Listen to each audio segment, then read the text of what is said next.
எல்லாம் வல்ல அல்லாஹ்வின் நல்லடியார்களே, உறுதிமிக்க உள்ளம் என்ற தலைப்பின் கீழ் ஒரு சில முக்கியமான செய்திகளை இன்ஷாஅல்லாஹ் நாம் அறிந்து கொள்ள இருக்கிறோம். அல்லாஹ் ரப்பல் ஆலமீன் அல்லாஹ்வுடைய தூதர் நபிகள் நாயகம் ஸல்லல்லாஹு அலைஹி வஸல்லம் அவர்கள் குறிப்பிடுகிறார்கள், உருவங்களையோ தோற்றங்களையோ அல்லாஹ் பார்ப்பது இல்லை, உங்களுடைய உறுதியான அந்த உள்ளத்தை தான் அல்லாஹ் ரப்பல் ஆலமீன் பார்ப்பதாக நபிகள் நாயகம் ஸல்லல்லாஹு அலைஹி வஸல்லம் அவர்கள் குறிப்பிடுகிறார்கள். இன்றைக்கு நம்முடைய வாழ்க்கையில சர்வ சாதாரணமாக ஒரு தவறை செய்து கொண்டிருக்கிறோம். அது என்ன தவறு என்பதை நாம் பார்ப்பதற்கு முன்னால் வரலாறுகளிலே நபித்தோழர்கள் எந்த அளவுக்கு உறுதிமிக்க உள்ளமுடையவர்களாக இருந்தார்கள், நபிமார்கள் எந்த அளவுக்கு உறுதிமிக்கவர்களாக இருந்தார்கள் என்ற ஒரு சில வரலாற்றுடைய செய்திகளை பார்த்துவிட்டு நாம் செய்யக்கூடிய தவறுகளுக்குள்ளே சென்றால் அந்த தவறுகளிலே இருந்து விடுபடக்கூடிய ஒரு சில வாய்ப்புகள் அமையும் என்ற காரணத்தினால் வரலாற்றுடைய செய்திகளை முன்னால் பதிவு செய்யும். அபஸ்ஸா என்று சொல்லப்படக்கூடிய ஒரு தேசம், இந்த அபஸ்ஸா என்று சொல்லப்படக்கூடிய இந்த தேசத்தை பொறுத்தவரைக்கும் அந்த தேசத்திலே வாழக்கூடிய மக்களுடைய தோற்றங்கள் எப்படி இருக்கும் என்று சொன்னால், கருப்பான நிறமுடையவர்களாக, கருப்புனா சாமானியமான கருப்பு, படு பயங்கரமான கருப்பு, உதடுகள் எல்லாம் அப்படியே தடித்த நிலையில, பார்ப்பதற்கு ஒல்லியான தோற்றம் கொண்ட நிலையில அந்த பகுதியில் வாழக்கூடிய மக்களை பார்த்த உடனே நம்முடைய பாஷையில சொல்லுவோம், அப்பா என்னப்பா இப்படி ஒரு மாதிரி அருவருப்பா இருக்காங்க, அசிங்கமா இருக்காங்க. நான் ஆரம்பத்தில் சொன்னேன், அல்லாஹ் அழகையோ உருவத்தையோ பார்ப்பதில்லை, உள்ளத்தை அல்லாஹ் பார்க்கிறான். அப்படிப்பட்ட அபஸ்ஸா என்று சொல்லப்படக்கூடிய தேசத்தில பிலால் இப்னு ரபாஹா ரலியல்லாஹு அன்ஹு அவர்கள் பிறக்கிறார்கள். பிலால் ரலியல்லாஹு அன்ஹு அவர்கள் சொல்வார்கள், இந்த அபஸ்ஸா என்று சொல்லப்படக்கூடிய தேசம் எப்படிப்பட்ட தேசம் என்று சொன்னால், நாங்கள் எல்லாம் பிறக்கும் போதே அடிமைகளாகவே பிறந்தோம், வாழும் போதும் அடிமைகளாகவே வாழ்வோம், மரணிக்கும் போதும் அடிமைகளாகவே மரணிப்போம். அடிமை என்று சொல்லப்படக்கூடிய அந்த சாசனத்தின் கீழ் தான் எங்களுடைய ஒட்டுமொத்த அரசாவுடைய மக்களுடைய வாழ்க்கையும் இருந்தது. அப்படி ஒரு கட்டத்தில் மக்காவிலே உமையா என்று சொல்லப்படக்கூடிய ஒரு மிகப்பெரிய ஒரு பள்ளத்தாக்கினுடைய தலைவர் அடிமைகளாக என்னை விலைக்கு வாங்கினார். ஆடு மாடுகளை சந்தைகளிலே எப்படி விற்பார்களோ அந்த ஆடுகளையும் மாடுகளையும் விலைக்கு வாங்கும் போது எப்படி அந்த ஆட்டினுடைய தோலை அப்படியே அமுக்கி பார்த்து இந்த ஆடு நல்ல திடகாத்தமா இருக்கான்னு எப்படி பரிசோதித்து பார்த்து வாங்குவார்களோ அப்படித்தான் என்னையும் உமையா அவர்கள் வாங்கினார்கள். என்னுடைய தோலை அமுத்தி பார்த்தார், தோலை கிழிச்சு பார்த்தார், நல்ல வேலை செய்வாரா, நல்ல வெயிட்டு தூக்கக்கூடியவராக இருப்பாரா, நல்ல பொது சுமக்கக்கூடியவராக இருப்பாரா, இப்படி ஆய்வு செய்து உமையா மக்காவுடைய தேசத்தில் என்னை அடிமையாக வாங்கினார். பல வருஷம் என்னுடைய வாழ்க்கை எப்படி தெரியுமா ஓடிச்சு அவர் குறிப்பிடுகிறார். இரவனுடைய நேரங்கள் வரும் என்று சொன்னால் பேரிச்சம்பழத்தினுடைய கொட்டைகளை எல்லாம் பிரித்தெடுக்கக்கூடிய வேலையும் ஒட்டகத்தினுடைய பாலை கறக்கக்கூடிய வேலையும், பகல் நேரங்கள் வரும் என்று சொன்னால் ஒட்டகத்தை மேய்க்கக்கூடிய பணியுமாக பல வருடம் இப்படித்தான் என்னுடைய வாழ்க்கை ஓடியது. ஒரு நாள் ஒரு கட்டத்தில் உமையாவுடைய வீட்டில மக்காவுடைய மிக முக்கியமான தலைவர்கள் எல்லாம் ஒன்று கூடினார்கள். ரொம்ப மும்பரமா பேசிட்டு இருக்காங்க. இதற்கு முன்னாலும் இப்படி ஒன்று கூடுவார்கள், ஆனால் அது என்ன பேசினாங்கன்னு கேட்க மாட்டேன். அவர்களுக்கு பணிவிடை செய்யக்கூடிய இடத்துல நான் இருந்தேன். ஆனால் அன்றைய தினம் மிக முக்கியமாக பரபரப்பாக ஏதோ ஒரு செய்தியை பேசினார்கள். பேசப்படக்கூடிய அந்த செய்தி என்ன, நான் கொஞ்சம் அப்படியே செவிதாழ்த்தி கேட்டேன். அதிலே உமையா பதிவு செய்த, அபூஜஹல் பதிவு செய்தார், இந்த மக்காவில முஹம்மது என்று சொல்லப்படக்கூடியவர் ஒரு அனாதை, இஸ்லாம் என்று சொல்லப்படக்கூடிய மார்க்கத்தை போதிக்கிறார், ஏக இறைவனை தவிர அல்லாஹ்வை தவிர யாரையும் வணங்கக்கூடாது போதிக்கிறார். அப்படியே கேட்டே வர்றார். பிலால் ரலியல்லாஹு அன்ஹு அவர்கள் அப்படியே கேட்கிறார். பேசக்கூடிய இடையில அபூஜஹல் ஒரு வார்த்தை பேசுகிறார், அடிமையும் எஜமானனும் சமம் என்று சொல்லப்படக்கூடிய ஒரு சித்தாந்தத்தை முகமது அவர்கள் பேசுகிறார்கள் என்று இந்த வார்த்தை வரும்போது பிலால் ரலியல்லாஹு அன்ஹு ரொம்ப உன்னிப்பாக கவனிக்க ஆரம்பிக்கிறார். பிலால் ரலியல்லாஹு அன்ஹு சொல்றாங்க, நாங்கள் எல்லாம் அடிமைகளாகவே பிறந்து அடிமைகளாகவே வாழ்ந்து அடிமையாகவே மரணிக்கக்கூடியவர்கள், ஆனா எங்களுக்கும் இந்த உலகத்திலே சமநீதியாக சுதந்திரமாக வாழக்கூடிய ஒரு வாழ்க்கை சொல்லக்கூடிய ஒரு மார்க்கமா என்று நான் வியந்து போய் ஆச்சரியத்தில் பார்த்தேன். மறுநாள் நேராக முஹம்மது என்று சொல்லப்படக்கூடிய அந்த நபரிடத்திலே சென்றேன். அல்லாஹ்வுடைய தூதர் ஸல்லல்லாஹு அலைஹி வஸல்லம் அவருடைய கரத்தை பிடித்து இஸ்லாத்தை ஏற்றுக்கொண்டு, இஸ்லாத்தை ஏற்றுக்கொள்வது மாத்திரமல்ல, பிலால் ரலியல்லாஹு அவர்களுடைய கொடுமைகளை நாம் ஏராளமான செய்திகளை கேட்டிருப்போம். ஆனால் ஒரு உணர்வு பூர்வமாக பிலால் ரலியல்லாஹு அவர்கள் கொடுமைப்படுத்தக்கூடிய அந்த இடத்திலே நானும் ஒருவனாக இருந்தால் எந்த அளவு அவருடைய கொடுமையை பார்க்கும் போது என்னுடைய உள்ளங்கள் ஆழமாக பாதித்திருக்கும் என்ற சிந்தனையோடு ஒரு சில செய்திகளை கேள்வி. பிலால் ரலியல்லாஹு அவர்கள் இஸ்லாத்தை ஏற்றுக்கிட்டாங்க.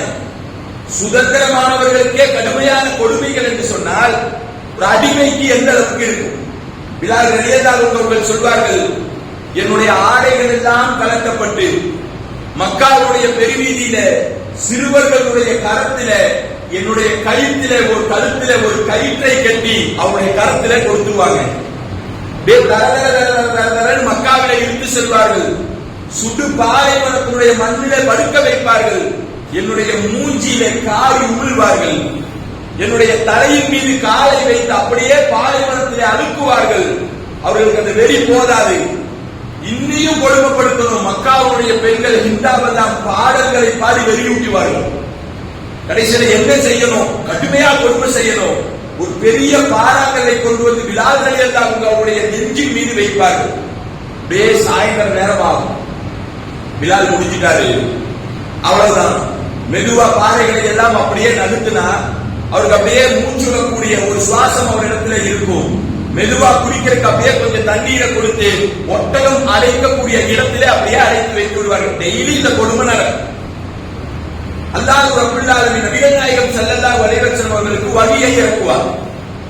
கடுமையாக பாதிப்புகள் ஏற்படக்கூடிய சூழலிலே நீங்கள் மார்க்கத்தை விட்டு வெளியே போவதாக வாயளவில் சொல்லுங்க. நபியை மறுப்பதாக வாயளவில் பேசுங்க. நான் உள்ளத்தை அறியக்கூடியவன் அல்லாஹ் ரப்பல் ஆலமீன். வாயளவில் சொல்லிங்க அப்படின்னு உமர் இப்னு கத்தாப் ரலியல்லாஹு அன்ஹு அவர்கள் சொல்கிறார்கள், இஸ்லாத்தை ஏற்றுக்கொள்வதற்கு முன்னால் நான் பிலாலை கொடுமைப்படுத்தக்கூடிய ஒரு சபையிலே நின்று வேடிக்கை பார்த்துக் கொண்டிருந்தேன். அவர் கொடுமை செய்யல. அவர் சொல்கிறார், இப்படி ஒரு வசனம் இறங்கி நிறைய நபித்தோழர்கள் கொடுமைப்படுத்தப்படும் போதெல்லாம் அந்த நபித்தோழர்கள் கடைசியாக ஒரு வார்த்தை சொல்வார்கள், நாங்கள் லாத்தையும் உஸ்ஸாவையும் ஏற்றுக்கொள்கிறோம். வாயளவில் நாங்கள் நபியை மறுக்கிறோம் என்ற வார்த்தையை சொல்லிவிடுவார்கள். ஆனால் பிலால் ரலியல்லாஹு அன்ஹு அவர்களை நான் பார்த்திருக்கிறேன். எந்த அளவுக்கு என்று சொன்னால் கடைசியாக அவருடைய வாய் ஏதோ முணுமுணுத்துக் கொண்டே இருக்கும். மக்காவிலே இருக்கக்கூடிய அந்த மக்கள் நினைப்பார்கள், பிலாலுடைய கதை இதோட முடிஞ்சிச்சு. ஏன் தெரியுமா? உமையாவே சொல்வார், அபூபக்கர் சித்தீக் ரலியல்லாஹு அன்ஹு அவர்களிடத்திலே, அபூபக்கரே, நீங்கள் இந்த பிலாலை விடுதலை செய்வதற்காக என்னிடத்திலே ஒரு சில திரகங்களை கொடுக்கிறீங்க. நீங்க சும்மா கேட்டிருந்தாலும் கூட நாங்க பிலாலை கொடுத்துருவோம். ஏன் தெரியுமா?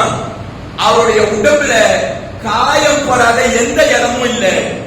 தீ வச்சு பொசுக்கியாச்சு, உடம்புல கல்லால் அடிச்சாச்சு. சாகக்கூடிய அடிமையை நீங்கள் விடுதலைக்காக வாங்குகிறீர்கள். சும்மா கேட்டிருந்தாலே தன்னுடைய காசை கொடுத்து வாங்குறீங்கன்னு சொல்லக்கூடிய அளவுக்கு பயங்கரமான காயங்கள் அவருடைய உடம்பில கடுமையாக தாக்கப்பட்டிருக்கு. மரணத்தினுடைய விளிம்பு பார்க்கிறாங்க. வாய் மட்டும் முணுமுணுக்குது. உண்மையா நினைக்கிறான், ஓய் இஸ்லாத்தை விட்டு வெளியில வரங்கிற வார்த்தையை இவரும் சொல்லுவாரு அப்படின்னு மேல இருக்கிற கல்லையெல்லாம் நகர்த்தி பிலால் ரலியல்லாஹு அவருடைய வாய்க்கு பக்கத்துல உமையா கொண்டு போய் அப்படியே காதை வச்சு கேட்கிறார், லாத்தையும் உஸ்ஸாவையும் ஏற்றுக்கொள்கிறீர்களா என்று. உமர் ரலியல்லாஹு அவர்கள் சொல்வார்கள், அந்த கட்டத்திலும் கூட சலுகைகள் இருந்தும் கூட பிலால் அவர்களுடைய வாய்களிலே இருந்து வரக்கூடிய ஒற்றை வார்த்தை அஹத் அஹத் என்று சொல்லப்படக்கூடிய வார்த்தையை தான் பிலால் ரலியல்லாஹு அவர்கள் சொல்வார்கள்.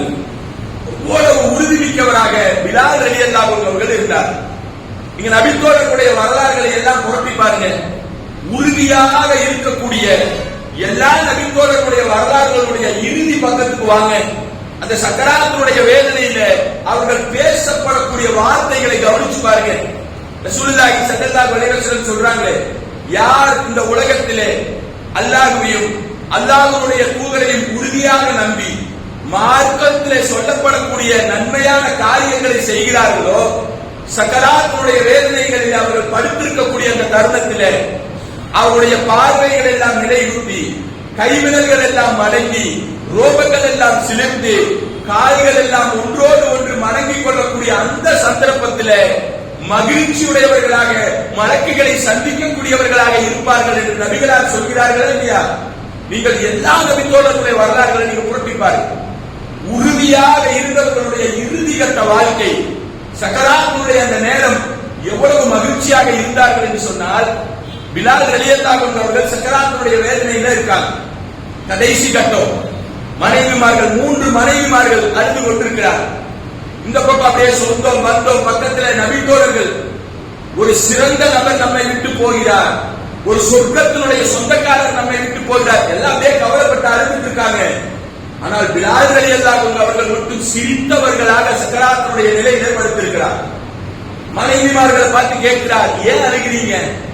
அரபுகளுடைய ஒரு பழக்கம் இருக்கு, இது போல ஒரு பயங்கரமான ஒரு பாதிப்பு ஏற்படும் போது அந்த உயிர் போகக்கூடிய சக்கராத்துடைய வேதனையிலையோ, எங்களுக்கு ஏற்பட்ட கை சேதமே, எங்களுக்கு ஏற்பட்ட பாதிப்பே என்று போன்ற வார்த்தைகளை பயன்படுத்துவாங்க. பிலால் ரலியல்லாஹு அன்ஹுடைய மனைவிமார்களும் இதே வார்த்தையை பயன்படுத்துகிறார். எங்களுக்கு ஏற்பட்ட கை சேதமே, எங்களுடைய கணவரை எங்களை விட்டு போறீங்களே, கண்ணீர் வடித்து அழுகிறார்கள். ஆனால் அந்த தருணத்திலும் கூட பிலால் ரலியல்லாஹு அன்ஹுடைய உறுதியை பாருங்க. மனைவிமார்களை பார்த்து சொல்கிறார்கள், ஏன் கை சேதம் சொல்றீங்க, ஏன் இழப்புன்னு சொல்றீங்க, கை சேதம் சொல்லாதீங்க, இழப்புன்னு சொல்லாதீங்க. இன்றைய தினம் நான் மரணித்தால் நாளை நபிகளாரோடும் நபித்தோழர்களோடும் என்னுடைய தோழர்களோடும் எழுப்பக்கூடிய ஒரு மிகச்சிறந்த வாய்ப்பு எனக்கு கிடைக்கும் என்று சொன்னால், எந்த நேரத்தில் சொல்றார்? சக்கராத்துடைய அந்த கடைசி கட்டத்திலே, உயிர் போகக்கூடிய அந்த கடைசி நிலையில தான் இந்த உலகத்தில உறுதியாக இருந்ததற்குண்டான ஒரு வெளிப்பாட்டை அல்லாஹ் ரப்பல் ஆலமீன் கொடுக்கிறான் என்று சொன்னால், இப்படிப்பட்ட ஒரு உறுதி உள்ளத்துல நம்ம இடத்துல இருக்கா? ஏதாவது ஒரு தருணத்துல கொஞ்சம் சிற்பானாலும் கூட அல்லாஹ்வின் பக்கமே நாங்கள் மீளக்கூடியவர்களாக இருக்கோம் என்று எத்தனை நபர்கள் இருக்கும்? சிற்பாக அல்லாஹ் தவறு செய்யக்கூடிய விதத்திலே தான் மனிதனை படைத்திருக்கிறார், மாற்றுக்கிறது இல்லை. நபிமார்களுடைய வரலாறு புரட்டி பாருங்க.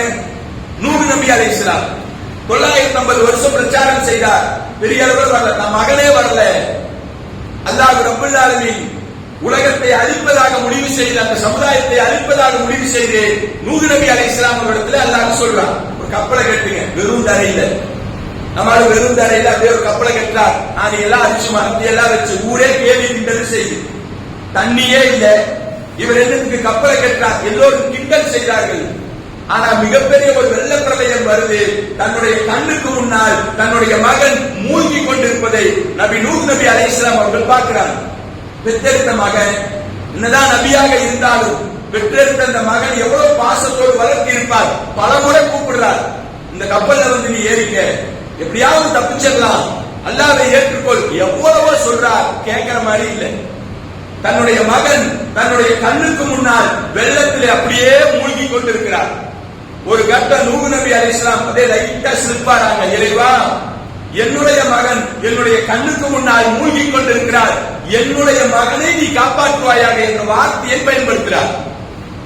அல்லாஹ் அடுத்த நிமிஷம் வசனத்தை இருக்கிறார், நூஹ் நபி அலைஹிஸ்ஸலாம் அவர்களிடத்திலே பேசுகிறார், யார் உங்களுடைய மகன்?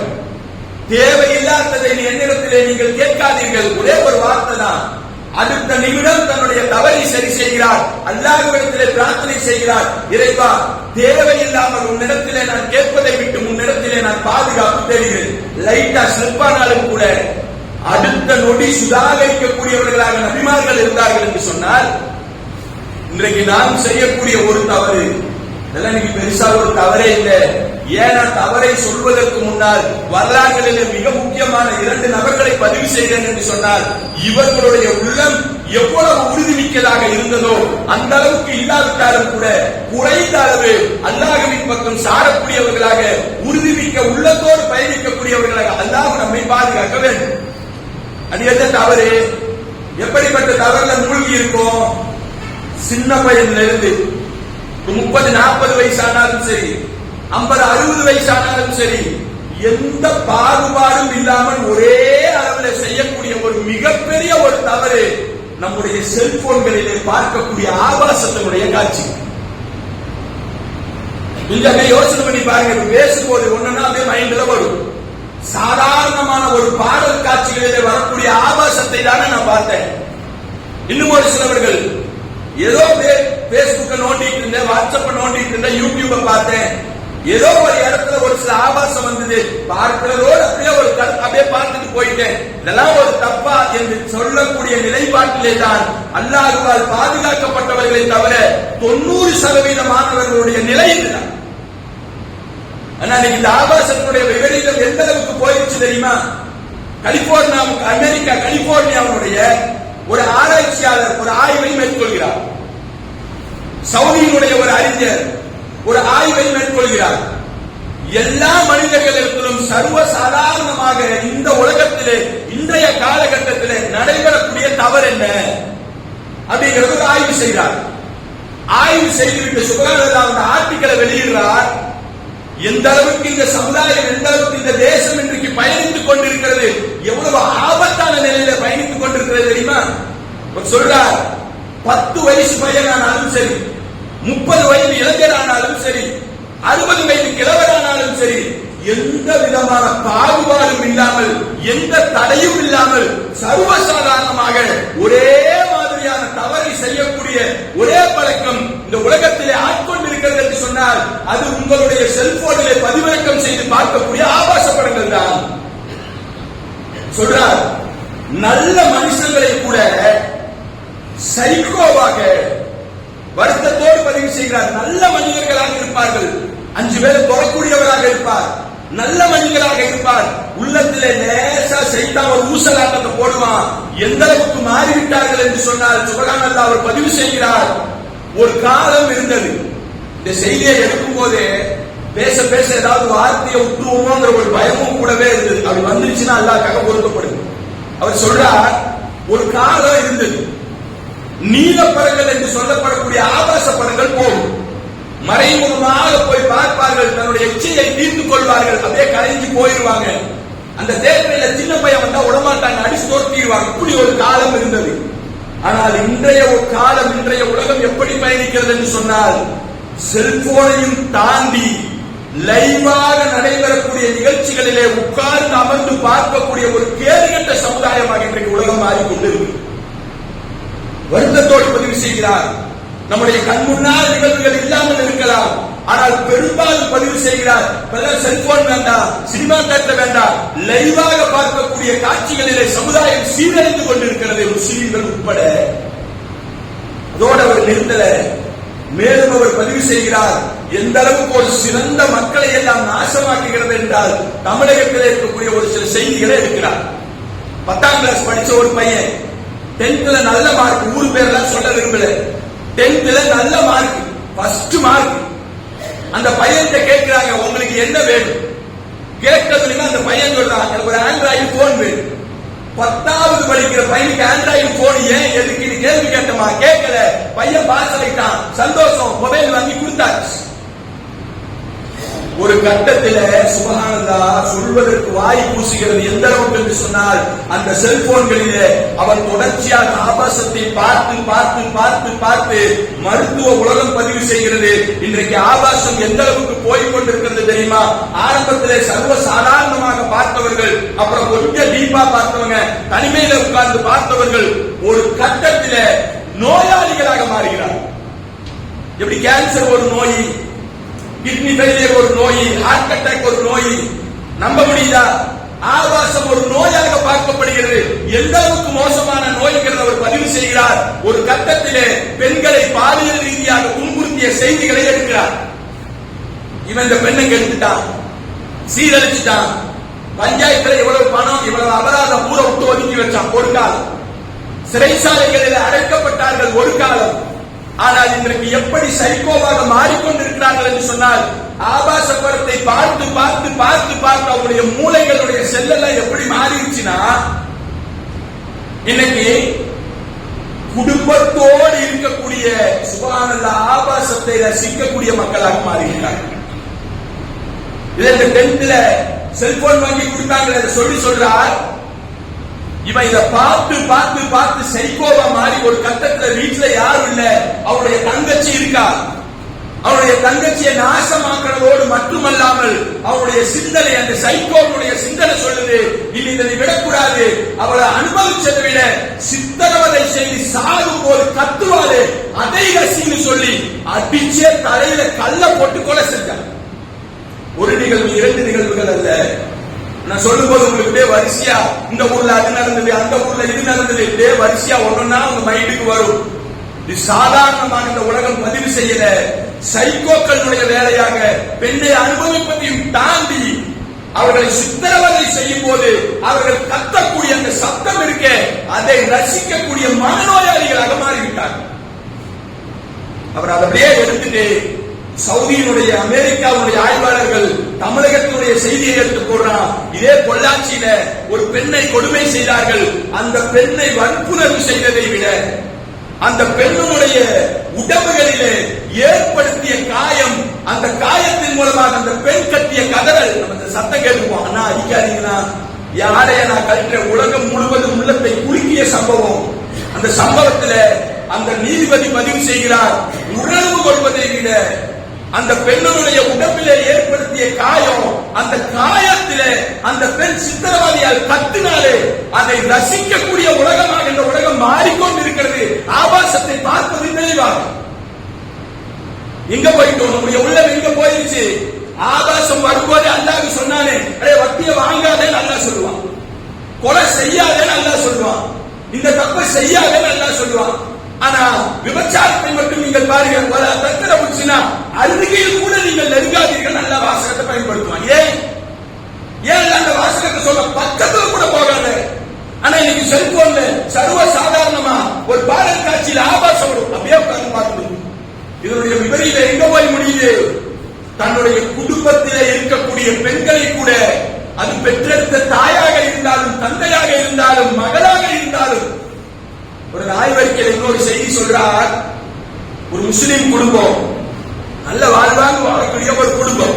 இந்த குடும்பத்துல அந்த பெண் நல்ல படிச்சிருக்கா, திருமணத்துக்கு 2 நாளைக்கு முன்னாடி அந்த பெண் ஃபேன்ல தூக்க போட்டு சூசைட் அட்டன் பண்றா.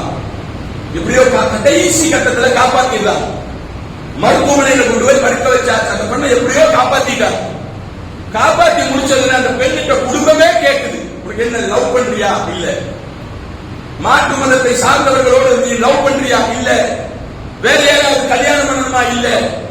இந்த மாப்பிளைய பிடிக்கலையா? இல்ல. இவங்களுக்கு ஒரே குழப்பம். ஒரு சைக்காட்ரிஸ்ட கூட்டிட்டு போற ஒரு மௌலவிட்ட, இந்த மௌலவி இடத்துல அந்த குடும்பம் சொல்கிறது, இது நீங்க பயானாவே சொல்லுங்க, வேற ஊரு சொல்லாது. அந்த பெண்ணுங்க சைக்காட்ரிஸ்ட் உட்கார்ந்து, அந்த மௌலவி உட்கார்ந்து 2.5 மணி நேரம் 3 மணி நேரம் எந்த பதிலும் வரல. கடைசியில குடும்பத்தை எல்லாம் வெளியில அனுப்பிச்சு அந்த பிள்ளைய உட்கார வச்சு பேசினா மலமலோன்னு அந்த புள்ள அழுகுது. அழுது விட்டு அந்த பிள்ளை சொல்லக்கூடிய காரணம் என்ன தெரியுமா? சுபஹானல்லாஹ், வெறுமனே நாங்க வெறுமனே நாங்க மொபைல்ல கொஞ்ச நேரம் ஆபாசத்தை பார்த்தது தப்பா உள்ளத்துல தோன்றும். அது அப்படியே சைத்தான் படிப்படியாக வளர்த்து நோயாக மாற்றி ஒரு சைக்கோவாக மாற்றுவான் என்பதற்கு ஒரு மிகச்சிறந்த உதாரணம் என்ன தெரியுமா? அந்த பெண் சொல்கிறார், நான் பருவ வயதை அடைந்ததிலே இருந்து சுபஹானல்லாஹ் என்னுடைய தந்தை அவர் கூட்டு விசாரிச்சா, ஆபாசத்தை பார்த்து நான் பெற்றெடுத்த பிள்ளையோ என்னுடைய தாயோ வித்தியாசம் தெரியல, ஏதோ சொல்லிட்டேன், இவங்களை ஜெயில பிடிச்சு அடைக்கல, இவர்களை நான் சொல்லக்கூடிய எல்லா கேசுகளையும் கொண்டு போய் அடைத்திருக்கக்கூடிய இடம் மனநல காப்பகத்தில் கொண்டு போய் அடைச்சிருக்காங்க. சாதாரண ஒரு தப்பு நம்முடைய பார்வையில இதெல்லாம் ஒரு சாதாரண ஒரு தவறுகள் என்று சொல்லக்கூடிய அளவுக்கு இன்றைக்கு இளைஞர்கள் ஒரு கட்டத்தில் வீடியோ கேம்ல அடிக்டா இருந்தான். இன்றைக்கு ஒரு புள்ளி விவரம் சொல்கிறது, ஸ்கூல்ல படிக்கக்கூடிய 100 மாணவர்கள்ல 40% பேர் ஆபாசத்தில் அடிக்டா இருக்காங்க. 60% பெண்கள், 57% 60% பெண்கள் ஆபாசத்தில் அடிக்டாக இருக்காங்க. 5ஆம் கிளாஸ் படிக்கக்கூடிய ஒரு பையன், ஒரு டீச்சர் அந்த பையனை குறித்து செல்போனை வாங்கி பார்த்தா 100க்கும் மேற்பட்ட ஆபாச படங்கள் அந்த பையனுடைய செல்போன்ல அவன் ஒவ்வொருத்தருக்கு அனுப்புறான், அவன் காசு சம்பாதிக்கிறான். எந்த அளவுக்கு விபரீதம்! நம்ம நினைக்கிறோம் நம்முடைய பையன் ஒரு செல்போனை கொடுத்துட்டோம், நம்ம இளைஞர்கள் கையில செல்போனை கொடுத்துட்டோம். இன்றைக்கு நிறைய இளைஞர்கள் ஒரு ரோட்ல உட்கார்ந்து அப்படியே வீடியோ பார்க்கிறான், வண்டியை கிராஸ் பண்ணி போனா படக்கு இது மாறும், பாக்குற வண்டி சவுண்டுக்கு பதறான், அலறான். இந்த ஆர்டிகல்ல சொல்றாங்க, ரோட்ல உட்கார்ந்து இருக்கிற வீடியோ கேம் விளையாடுறாங்க ஒரு காலம் போய் இப்ப ஆபாசத்திலே மூழ்கி இருந்து வீதிகளிலே போகக்கூடிய குழந்தைகளையும் கூட வன்புணர்வு செய்வதோடு மாத்திரமல்ல, அந்த குழந்தையை கொடூரமாக கொலை செய்வதற்கு என்னென்ன வழியில் சிந்திக்கக்கூடிய ஒரு ஆபாச காட்சிகளாக இன்றைக்கு இருக்கக்கூடிய சூழல் உருவாயிருச்சு. அல்லாஹ் நம்மளை பாதுகாக்க வேண்டும். அந்த ஆட்சிகளை முடிக்கும் போது இந்த சவுதி அமெரிக்காவுடைய அறிஞர்கள் சொல்கிறார்கள், இது வேண்டும் என்று திட்டமிட்டே இந்த உலகத்திலே பரப்பப்படுகிறது. இஸ்ரேல் போன்ற வளர்ந்த நாடுகள், அமெரிக்கா போல வளர்ந்த நாடுகள் எல்லாம் எந்த அளவுக்கு வேண்டும் என்று திட்டமிட்டு பரப்புகிறார்கள் என்று சொன்னால், எங்களுடைய தேசத்தினுடைய இஸ்ரேலிய தேசத்தினுடைய மக்கள் ஒரு சிறந்த வாழ்க்கை வாழ வேண்டும் என்று சொன்னால், அவனால் தயாரிக்கப்பட்ட அந்த ஆபாசத்தினுடைய வீடியோ நீங்க யூடியூப்ல போயோ இல்ல கூகுள்ல எதையோ போய் சர்ச் பண்ணுங்க. இஸ்ரேலுடைய தேசத்துக்கு நீங்க போனா அவனால் அனுப்பப்பட்ட எந்த ஆப்பும் ஆபாச வீடியோவும் அவனாட்டில் செல்லுபடியாக, அவனாட்டில் ஒளிபரப்ப முடியாது. அவன் நாட்டில் நம்முடைய செல்போனை கொண்டு போய் வச்சு பார்க்க முடியாது. அவன் சொல்கிறான், அவர்களுடைய குழந்தை கர்ப்பத்திலே இருக்கும் போது அந்த அரசாங்கம் திட்டமிடுகிறது, நல்ல புத்தகங்களை படிக்க வேண்டும், நல்ல உணவுகளை உண்ண வேண்டும், நிறைய கணக்குகளை போடணும், கஷ்டமான கணக்க போடணும். அதே அந்த குழந்தை பிறந்து வந்துருச்சுன்னு சொல்லி சொன்னா 10ஆம் கிளாஸ் படிக்கும் போது ஏதாவது ஒரு கட்டுரையை சமர்ப்பித்திருக்க வேண்டும். காலேஜ் படிச்சு முடிச்சிருக்கும் போது மிகப்பெரிய அளவில் ஏதாவது ஒரு கண்டுபிடிப்பை கண்டுபிடித்திருக்க வேண்டும். அவன் இந்த துறையில பலமாக இருக்க வேண்டும் என்பதற்காக, யாரும் போட்டு விடக்கூடாது என்பதற்காக திட்டமிட்டே செய்யப்படக்கூடிய சதியோ அப்படின்னு ஒரு கேள்விக்குரிய போட்டு நிறுத்துகிறார். உண்மையும் அதுதான். நம்முடைய பெண்கள் கர்ப்பத்தில் இருந்தார்கள் என்று சொன்னால் அவருடைய நிகழ்வுகளை நாம் பார்த்திருப்போம். கொஞ்சம் அப்படியே யோசனை பண்ணி பாருங்க. விஜய் டிவில பிக் பாஸ் போட்டு உட்கார்ந்து அந்த குழந்தையோட அப்படியே உட்கார்ந்து பல மணி நேரம் ரசிச்சுட்டு இருக்கும். ஆனா அங்கே கடினமான கடிதங்களை போட்டு அந்த குழந்தைகளுடைய அறிவை வளர்த்துகிறார்கள். ஆனா இன்னையும் நம்ம குழந்தை பிறந்துருச்சுன்னா மோதி நாடு கூட்டிட்டு வந்து இந்த காலத்துல வாங்க சொல்லு, இந்த காலத்துல இக்காமத்து சொல்லு. அந்த குழந்தை வயிற்றிலே இருக்கும் போது உங்களுடைய அனனுமான செயல்களை அந்த குழந்தைகள் கணக்கிட புரிந்து கொள்ள ஆரம்பிக்கிறது. இஸ்லாமும் சொல்கிறது. ஆனா நம்ம அப்பா உட்கார்ந்து டிவியில ஒரு ஆபாசமான நாடகங்களை அப்பொழுதே நம்முடைய குழந்தைகளுக்கு கற்றுக் கொடுத்துக் கொண்டிருக்கிறோம். தயவு செய்து உங்களுடைய பிள்ளைகளுக்கு நீங்கள் செல்போனை கொடுப்பீர்கள் என்று சொன்னால் அறிந்து கொள்ளுங்கள், உங்களுடைய பிள்ளைகளை சைக்கோ ஆக்குவதற்காக முதல் படியை நீங்கள் செய்திருக்கிறீர்கள். என கொடுத்ததோடு சரி, எத்தனை பெற்றோர்கள் தங்களுடைய பிள்ளைகளுடைய கரத்திலே கொடுத்த செல்போனை அவன் என்ன பார்த்தான், எத்தனை பேர் பார்த்தீங்க சொல்லுங்களேன் பாப்போம். எத்தனை நபர்கள் என்னுடைய பிள்ளை இவ்வளவு நேரம் என்ன வாட்ச் பண்ணார், என்னென்ன பார்த்தான், என்ன செஞ்சான்? ஒண்ணும் இல்ல. நீங்க நபிமார்களுடைய வரலாறுகளையும் சிறந்த நபித்தோழர்களுடைய வரலாறுகளையும் சிறந்த மனிதர்களுடைய வரலாறுகளையும் திருமறை குர்ஆன்ல புரட்டி பாருங்க.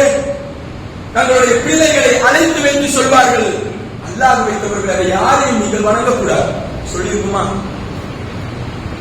செல்போனையாவது கடைசிக்கு வாங்கி என்ன முசீபத்தை பார்த்தானாவது பார்த்தோமா? எவ்வளவு படிப்பினை! நம்முடைய பிள்ளைகள் நாசமாகுவதற்கு அந்த ஆர்டிகலிலே கடைசியாக எழுதி முடிக்கப்பட்ட வார்த்தை, உங்களுடைய குழந்தை நாசமா போறதுக்கு 99% காரணம் பெற்றெடுத்த பெற்றோர்களாதான் தவிர வேறு யாராலும் இல்லை முடிச்சிட்டார். கொஞ்சம் யோசனை பண்ணி பாருங்க. எத்தனை நபர்களிடத்திலே 10 நபர்கள் இருக்கக்கூடிய வீடுகளிலே இருக்கக்கூடிய திருமறை குர்ஆனுடைய எண்ணிக்கை எத்தனை, செல்போனுடைய எண்ணிக்கை எத்தனை பேர் கண்காணிச்சோம்? சொல்லப்படக்கூடிய செய்திகள் இன்னும் நிறைய இருக்கு, நேரம் இல்லை. அல்லாஹ் ரப்பல் ஆலமீன் குறைந்தபட்ச ஆபாசம் நம்முடைய போன்களிலே வந்தாலும் கூட என்னென்ன ஆப் எல்லாம் இருக்கும் அது எல்லாத்தையும் அழிச்சு என்னென்ன கண்ட்ரோல் எல்லாம் இருக்கும் அதெல்லாம் போட்டு நம்முடைய பிள்ளைகளிடத்துல செல்போனில் கொடுக்கக்கூடிய அந்த நேரத்தை தயவு செய்து கண்காணிப்போடு கொஞ்ச நேரம் நிறுத்திட்டு அந்த குழந்தைகளிடத்தில் புத்தகத்தை வாசிக்கக்கூடிய பழக்கத்தை உருவாக்குங்கள். பள்ளிவாசல்களோடு தொடர்பு இருக்கக்கூடிய ஒரு பழக்கத்தை உருவாக்குங்கள். தயவு செய்து அந்த குழந்தைகளுக்கு தனிமையாக இருக்கக்கூடிய ஒரு வாய்ப்பை கொடுத்துடாதீங்க. தயவு செய்து தனிமையாக இருக்கக்கூடிய ஒரு வாய்ப்பு உங்களுடைய பிள்ளைகளுக்கு கிடைத்தால், கையில செல்போன் கிடைத்தால், நீ அப்படியே நோட்ல போய் உட்கார்ந்து எழுதி வச்சுக்கோ. 2 வருஷத்துல என் பையன் சைக்கோவா மாறிடுவான் என்று சொல்லப்படக்கூடிய அளவுக்கு அந்த ஆர்டிகல்ல இன்னும் அதிகமான விஷயங்கள் சொல்லப்படுகிறது என்று சொன்னால், அல்லாஹ் ரப்பல் ஆலமீன் நம்முடைய பிள்ளைகளை நபித்தோழர்கள் எப்படி வளர்த்தினார்களோ, உறுதிமிக்க உள்ளத்தோடு அவர்கள் எப்படி வாழ்ந்தார்களோ அப்படி வாழ்ந்து மரணிக்கக்கூடிய ஒரு சிறந்த பாக்கியத்தை அல்லாஹ் நம் அனைவர்களுக்கும் தந்தல் புரிவானாக. வாததாவானா அனைத்து